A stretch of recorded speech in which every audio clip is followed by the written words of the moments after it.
Good day everyone! Welcome back! And today, on Bake It Yourself, we're going to make cinnamon rolls. Sarap! Okay, so let's begin with the dough. This needs to be rich and sweet. Rich kasi, instead of water, fresh milk ang gagamitin natin. And we're going to use generous amount of butter for this dough to make it even more softer. Okay? That's why it is called rich sweet dough. Okay, so lukewarm na yung ating milk. Let's add 10 grams of yeast and a pinch of sugar. Haluin lang natin ito hanggang ma-dissolve yung ating yeast. And let it sit for 5 minutes. Okay? Then, ito yung ating flour. Lagyan na natin yung ating yeast and ating milk. Masahin na natin ito.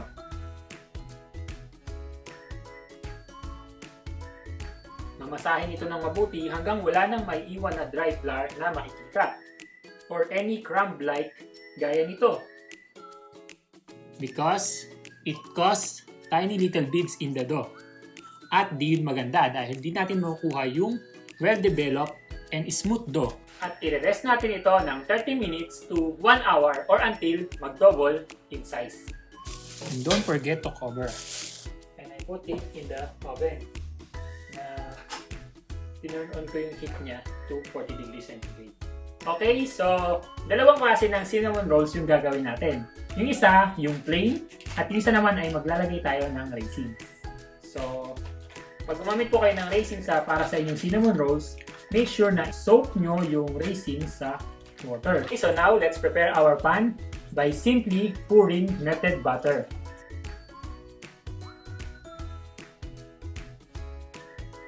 Ngayon naman, while waiting sa ating sponge, incorporate na natin ang kasunod na bahagi ng ating dough. Sugar.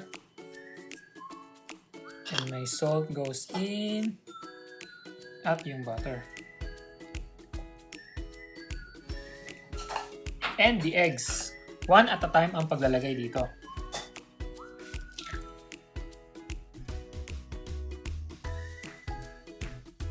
By the way, take note. Make sure that all ingredients are in room temperature. Because you know when some food item was just taken out from the fridge, then after a little while, nagtutubig na yung surface nito. So yun yung nangyayari. We're just like adding liquid on our mixture unintentionally. At siyempre, ayaw natin mangyari yun. Kaya nga tayo nag-measure, di ba? To make sure. Okay, so this time, I'm gonna use electric stand mixer. This guy right here, ito po yung gagamitin natin. So, itong mixture na to, isali na natin dito. Para yung flour kasi, dito na rin natin ilagay.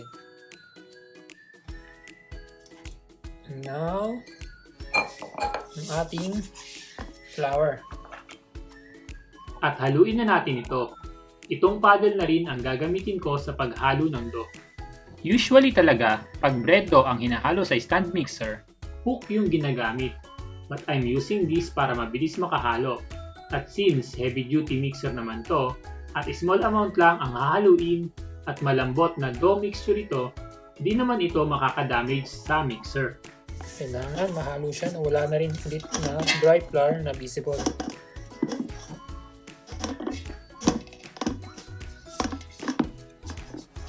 Okay. So ito yung magiging texture niya. Para siyang paste-like. Okay, so ready na yung ating sponge. So let's get mixing.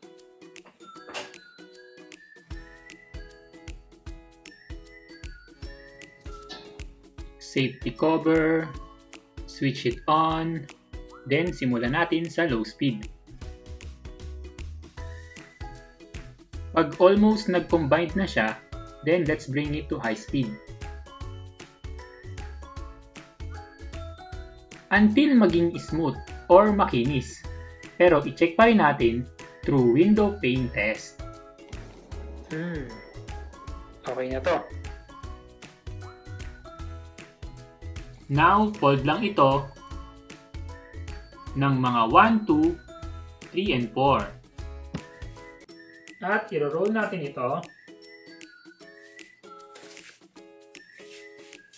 into this shape. bread baking entails a lot of patience. Because once again, i-rest po ulit natin ito ng 1.5 hour to 2 hours. And this is a must. And please don't go skip this part because that will give you hard cinnamon bread. At ayaw natin mangyari yun. Okay, so i-rest muna po natin ulit ito. Increase natin siya ng bahagya. Pati yung pan na paglalagyan niya.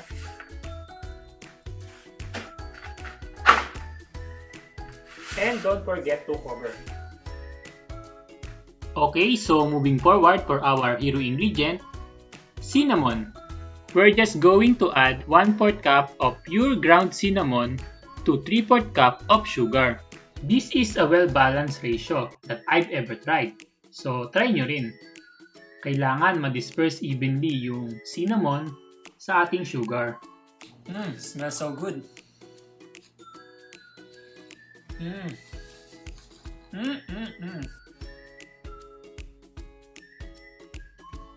Okay, so after resting, i-roll out na natin ito. But don't forget to grease the table.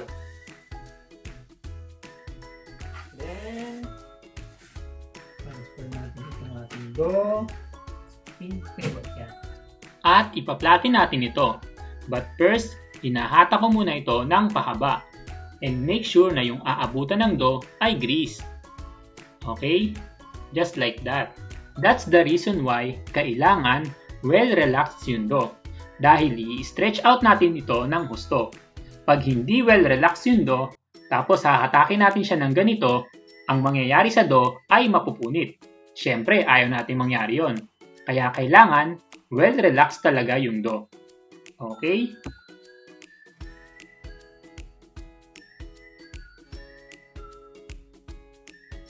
So sa pagpa-flatten ito, merong siyang saktong sukat.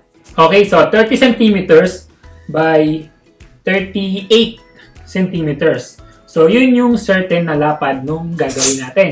Hindi na siya pwedeng lumagpas pa ron dahil magiging masyado lang manipis yung roll ng dough. And this part, kailangan manipis siya.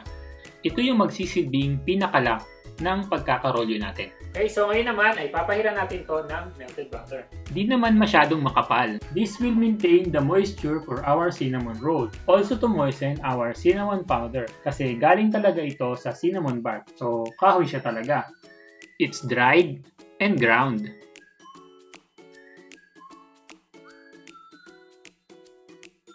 So now for our hero ingredient, our cinnamon. Ilalagay natin itong lahat gamit ang kamay. It will look like too much, but that is just okay. It's a perfect balance of cinnamon sugar para sa volume ng ating dough. Yung bandang ilalim, huwag nyo na siyang lagyan. Naaalala nyo yung ating sinoke na raisins? Dahil dalawa yung gagawin natin. Yung half plain, yung ka-half naman, meron tayong i-add na raisins. So, kung dito yung half niya, so dito tayo. Maglagay tayo dito ng raisins. Okay, so that's it. I-roll na natin ito. Paano ba ito? Ito na. Una, ipofold lang muna natin yung bandang itaas nito. Hanggang sa dulo. Okay, balikan naman natin yung pinagsimulan. I-fold lang muna ulit ito hanggang sa ma-roll na natin.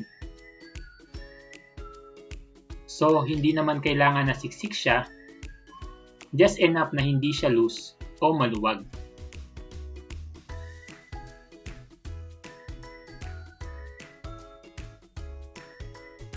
Paghiwalayin natin yung may raisins at yung wala. Okay, so ito yung ating plain. And here's for our raisin cinnamon rolls. Unahin na natin itong ating raisin cinnamon rolls. Ikat natin siya dito sa gitna. At sa gitna pa ulit. At sa gitna pa ulit nito. At sa gitna ulit. At sa gitna pa ulit nito. At sa gitna ulit. At sa gitna ulit nito. Yan. How cute. Cute nga, delicious pa. Naku po, saan ka pa?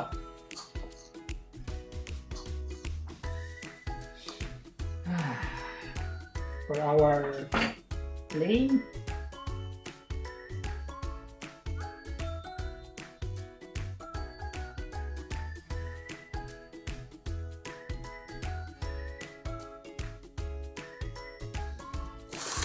Oh! Look at that! Ngayon naman, para sa ating classic. Ginigit na ako yung dulo kahit maliit yung pagkakakat niya. Kasi during cooking naman, nagsisiksikan siya at yung gitna yung pinaka umaangat.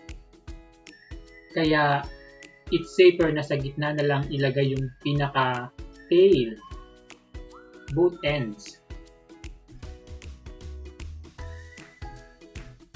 Okay, so at this part, kagaya ng sinabi ko kanina, bread baking entails a lot of patience. This time, proofing time na.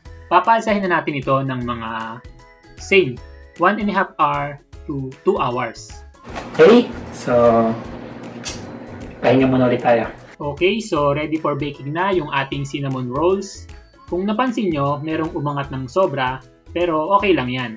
Tinatap ko lang ito, and even during baking, nag-aangatan sila. Pag last 5 minutes na lang ng baking, pinapalo ko lang yan para bumalik yung shape niya. Okay, so isa lang po na to. Okay, so baking temperature is 160 degrees centigrade under 15 minutes.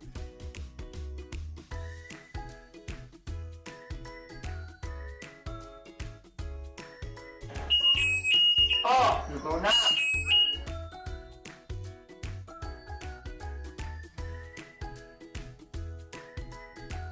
Okay, and that is it. Bake na ang ating cinnamon rolls. Ngayon naman, para di magpawis, right away pagkahango natin sa oven ay iditipan natin ito. To be safe na hindi masisira yung gilid ng ating cinnamon rolls, I will just run my knife along the edges para walang sabit.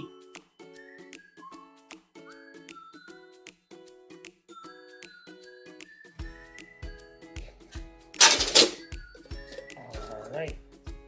Then flip.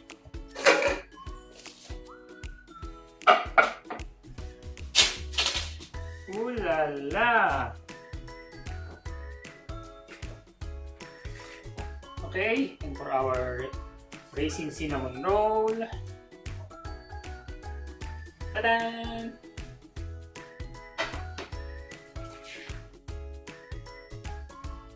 And that is it! But to make it more delicious, we will top it with cream cheese frosting. Okay, so for our cream cheese frosting recipe, paklik na lang po ng link above. Okay, so gumagawa talaga ako ng cream cheese frosting at iniista ko na lang sa fridge. At pagka kailangan ko para sa aking cinnamon rolls, nagme-melt na lang ako nito. Intended din kasi talaga na melted ang ating frosting para ma-pour at ma-spread natin ito on top of our cinnamon rolls. And it also gives shine. Nagpapasarap na, nagpapaganda pa. Kaya it's a perfect marriage talaga para sa ating cinnamon rolls. So what are you waiting for? Bake it yourself with our cinnamon roll recipe.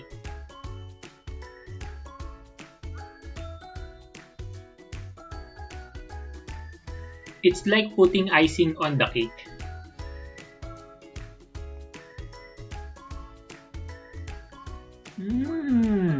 Magsiset pa yung consistency ng ating icing because medyo hot pa siya ngayon. So hindi naman ito magiging runny. So which one is your favorite? Raisin cinnamon rolls or plain cinnamon rolls with cream cheese frosting? Please give this recipe a try. And when you do, please let us know on the comment section below, or you can send us photo on our Facebook page and Instagram account. And for our written recipes, please go visit gobakeityourself.blogspot.com. So once again, if you like this video, please don't forget to like, share, and subscribe. At pakiclick na rin yung bell button para updated ka sa mga latest baking tutorials ko. Thank you for watching. Bake it yourself! Tikima na!